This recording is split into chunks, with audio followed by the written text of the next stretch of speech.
Hello বন্ধুরা, welcome back to my channel Riya Roy. সবাই কেমন আছো? আশা করি সবাই খুব ভালো আছো। আমিও আছি তোমাদের আশীর্বাদে। আবার একটা নতুন ভিডিও নিয়ে চলে আসলাম তোমাদের সঙ্গে। সব বন্ধুরা, যদি ভালো লাগে অবশ্যই আমাকে কমেন্টে জানাবে আমার ভিডিওগুলো কীরকম হয়। আর দেখো, চৈত্র মাসের লাস্ট দিন আজকে, তো চৈত সংক্রান্তি বলে কথা, তাই একটা ভিডিও করলাম তোমাদের সঙ্গে একটু ছোট্ট করে। আর গরম কিন্তু মোটামুটি পড়ে গেছে আমাদের এখানে, মানে প্রচণ্ডই বলা চলে, এতটাই গরম পড়ে গেছে। মানে দুপুরে বেশি গরম লাগে, আবার রাত্রে কিন্তু একটু একটু ঠান্ডাও লাগে। যাই হোক বন্ধুরা, আজকে আমি কোথায় যাব সেটাও বলছি। আজকে আমার বাবুর মানে 13 মাস, 12 মাস চলতেছে। আর আমি কি পাগল হয়েছি? 12 মাসে তো 1 বছরই হয়, 13 মাসেই চলছে। তো যাই হোক বন্ধুরা, আমার বাবুর বয়স 13 মাস চলতেছে। তোমরা বলবে নিজের বাচ্চার বয়স জানো না। তো এর জন্য 13 মাস। আর আমি যখন প্রেগনেন্ট ছিলাম তখন যেই ঠাকুরকে আমি পূজা করতে যাব বলেই দিলাম ভিডিওটাতে, তো তখন আমি ঠাকুরকে মানত করেছিলাম, জানি আমার বাচ্চাটা সুস্থ থাকে, সুস্থ সবলে হয়, এই আর কি কামনা করেছিলাম, ভালোই যেন থাকে। সবাই সেটাই কামনা করে বাচ্চার জন্য। যেহেতু আমি তখন প্রেগনেন্ট ছিলাম, আর আমি বলেছিলাম যে ভালোই হয় আর কি। তো সেটা মানত ছিল যেহেতু, তো যেতেই হবে। তো আমি তার জন্য একদম পুরো ফল টল নিয়ে এসে ঠাকুরকে দিতে গিয়েছিলাম। তো বাবুর বাবা বাড়িতে ছিল না, ওকে কল করে আবার আগের থেকে ডেকে এনেছি যে তুমি বাড়িতে থাকতে হবে, তো আমাকে ছাড়া আমি একা কীভাবে যাব।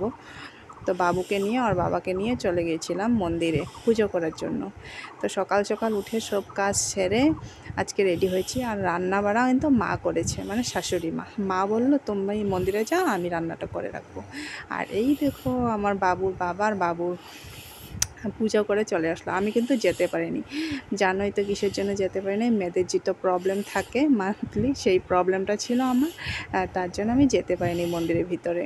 তো ওর বাবা আর ও বাবু পূজা করে এসেছে, পুষ্পাঞ্জলি দিয়ে, প্রসাদটা দিয়ে, পুষ্পাঞ্জলি দিয়ে চন্দামিত খেয়ে এসেছে। আর আমি কিন্তু নিজের থেকে প্রণাম করেছি। আর কি বলবো, হয়তো ঠাকুর আমাকে মানে কি করেনি যে আমি ঠাকুরকে দর্শন করতে পারলাম না একদম ফেস টু ফেস। খুব দুঃখ মানে মনের মধ্যে। এই ঠাকুরটা না আমি আগেও দেখিনি, বিশ্বাস করো। আমি আগের বার এসেছিলাম, প্রচণ্ড ভিড়ের জন্য ভিতরে যেতেই পারিনি। আর এই ঠাকুরটা না, এই ঠাকুরের নাম হয়েছে আইভ্যান্ডারি, ঠিক আছে? এতটাই চোখা ঠাকুরটা, মানে যে যেটা মানত করে না, সেই ঠাকুর সেটা মানে খুব ভালো করে দেয়।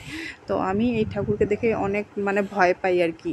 তো তার জন্য আমি ভিতরে কিন্তু যাইনি, যে না মেনে চলাটাই ঠিক আছে, তাই না বলো? আবার কিছু একটা হয়ে গেলে মা বলেছিল ভিতরে যাবে না, বাইরের থেকে প্রণাম করবে। আর তুমি যেটা মানত করেছো সেটা দিয়ে দাও ঠাকুরকে। এবছর দেবো না, পরের বছর বলা যায় না, মানুষের কথা বলো, আজকাল কখন কি হয়ে যায়। তো তার জন্য আমি বাবাকে বললাম তুমি দিয়ে দাও, একজন দিলেই হয়।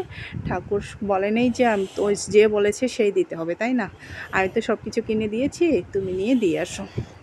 ফল টল বাবুর বাবাই নিয়ে এসেছে। তো আমি আবার এখান থেকে বাতাসা, মানে এই ঠাকুরের বাতাসাটাই মেন, তো আমি বাতাসা আবার কিনে আবার দিয়ে দিলাম। আর এখানে মেলা বাড়িতে এসেছি, মেলাটা কিন্তু একটু ফাঁকে ছিল, আর পূজাটা একটু মানে ফাঁকে হয়। তো মেলা বাড়িতে এসে লক্ষ্মী ভাণ্ডার নেব না সেটা হতেই পারে না। লক্ষ্মী ভাণ্ডার আমি যেই মেলাতেই যাই, লক্ষ্মী ভাণ্ডারটা নেই। তার মধ্যে তো আজকে চৈত মাসের লাস্ট, তো এই মাসে পয়লা বৈশাখ পড়ে যাবে। তো পয়লা বৈশাখে নতুন লক্ষ্মী ভাণ্ডার তো নিতেই হবে, তাই না বলো? নতুন বছরে টাকা রাখার জন্য আবার আরেক বছর সেটা ফাটাবো। আমার কাছে অলরেডি কিন্তু 3টা লক্ষ্মী ভাণ্ডার আছে, এখনও ফাটাইনি। এটা নিয়ে 4টে হলো। কী যে করবো এই টাকাগুলো ফাটিয়ে, জানি না।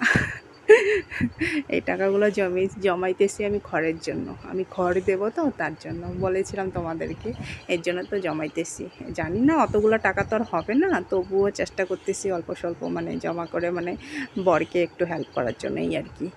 আর এই দেখো, বাবুর জন্য কেনাকাটা করছি একটু, মানে খেলাও জিনিস নিতেছি। তো এই এরোপ্লেনটা কিন্তু আমি নিয়েছি। আর সেই এরোপ্লেনটার দাম জিজ্ঞাসা করলাম কত, বললো 120 টাকা। তো আমি বললাম ঠিক আছে 80 টাকা দেবো, আবার দিয়েছে। মেলা বাড়িতে গিয়ে না যত পারো ততটা বার্গেনিং করবে, না হলে কিন্তু ঠকে যাবে বন্ধুরা। আমি কিন্তু মেলা বাড়িতে গিয়ে ঝগড়াও করি, 10 টাকার জিনিস 5 টাকা বলবো, 5 টাকার জিনিস 2.5 টাকা বলবো। আর আমার এটা স্বভাব আগের থেকে, ছোটোর থেকেই আমি এরকমই।